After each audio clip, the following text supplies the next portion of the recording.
السلام عليكم ورحمة الله وبركاته. ازيكم يا حبايب قلبي؟ عاملين ايه؟ يا رب تكونوا بخير.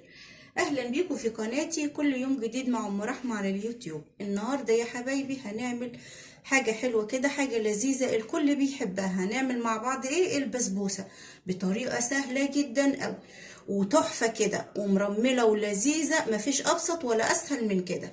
يلا نسمي الله ونصلي على الرسول وندخل في الفيديو بتاعنا بقى كده على طول، واعرفكم احلى بسبوسة النهاردة بتتعمل ازاي وطريقتها ازاي.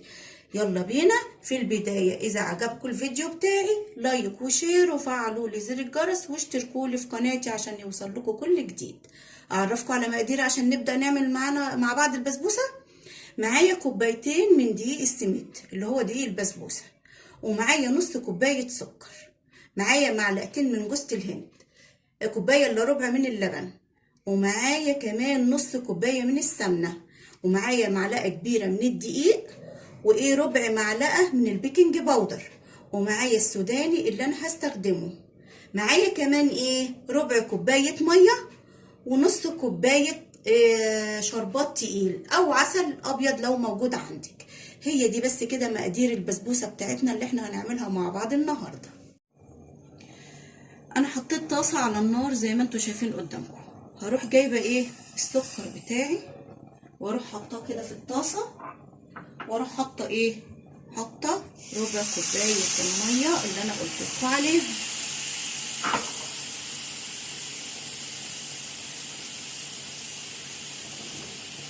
هسيب بقى ايه المية والسكر كده عشان يتكرملوا كرملة بسيطة كده اللون الذهبي الفاتح.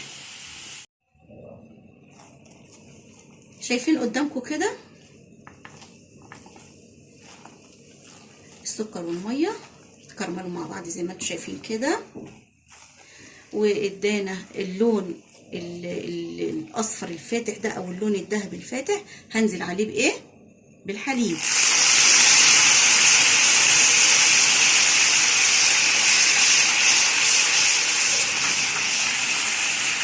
واقلب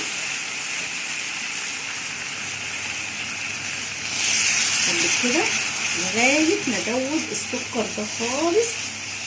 اوطي النار كده وادوب السكر ده في الحليب. انا عايزاه يدوب خالص.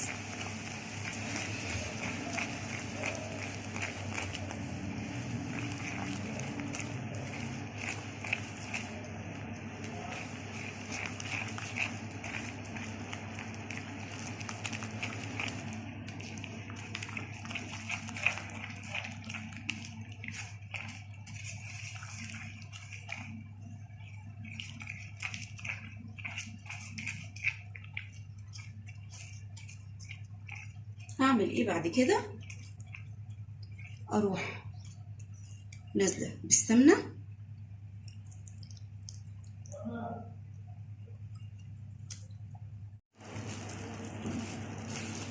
السمنه ساحت كده. هنزل عليها بالشربات التقيل او العسل الابيض لو متوفر عندك،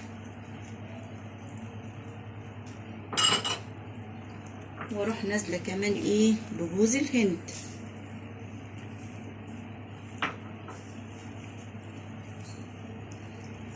واطفي النار كده بقى ايه على الطاسه.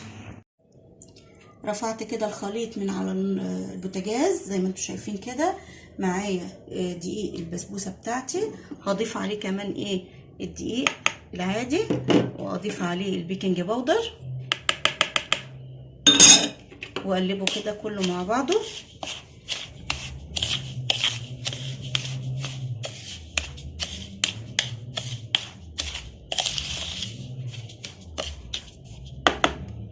انزل بقى ايه كده واقلب.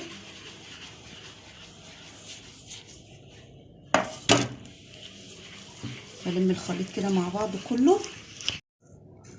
قلبت كده الخليط مع بعضه زي ما انتوا شايفين كده. شايفين معايا بقى صينيه بالحجم ده كده دهناها سمنه، افضي فيها الخليط البسبوسه الجميل اللي احنا عملناه مع بعض ده. فضيت الخليط في الصينيه زي ما انتوا شايفين كده، وعملت كده ظبطت الصينيه بتاعتي انا كنت جايبه سوداني، حطيته على وش البسبوسه وعملت بايديا كده علشان ايه ادخله في قلب العجينه كده زي ما انتوا شايفين قدامكم كده. في اسهل من كده مفيش. انا بقى مشغله الفرن بتاعي على درجه حراره 200. هدخل صينيه البسبوسه هتقعد من 12 دقيقه ل 15 دقيقه. في الوقت دوت هعمل معاكم الشربات، علشان خاطر لازم تبقى البسبوسه سخنه والشربات سخن وايه واسقي بيه البسبوسه بتاعتي. دلوقتي انا حطيت البسبوسه بتاعتي في الفرن، هنبدا نعمل مع بعض الشربات. معايا كوبايه ونص من السكر وكوبايه ونص من الميه. مقدار السكر زي مقدار الميه بالظبط. معايا حاجه كده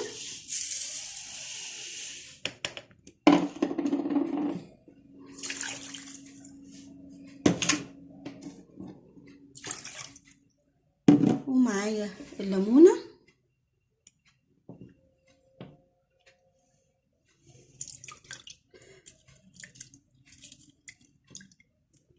هحط بقى الشربات بتاعي على النار،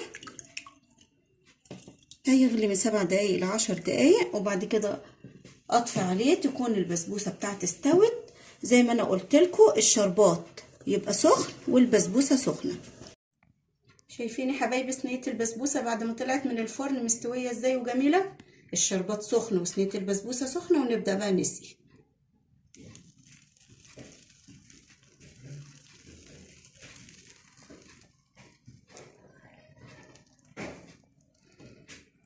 افضي عليها كميه الشربات كلها واسيبها بقى ايه تشرب الشربات وتبرد عشان نعرف نقطعها مع بعض.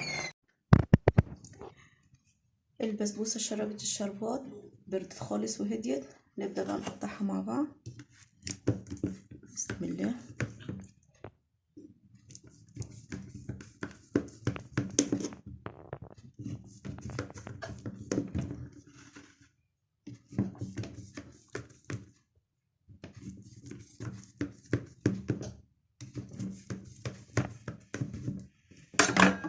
طلع حتى كده معاكم، شوفها. بسم الله بسم الله. شايفين يا حبايبي؟ شايفين متشربه الشربات ازاي ومرمله وجميله؟ تحفه. الطعم خطير والشكل زي ما انتوا شايفين قدامكم كده. انتوا اللي تحكموا بنفسكم. عايزاكم تجربوا البسبوسه دي ان شاء الله هتعجبكم. انا كده الفيديو بتاعي خلص، يا رب يعجبكم. في نهايه الفيديو اذا عجبكم الفيديو بتاعي لايك وشير وفعلوا لي زر الجرس واشتركوا لي في قناتي عشان يوصل لكم كل جديد. مع السلامه.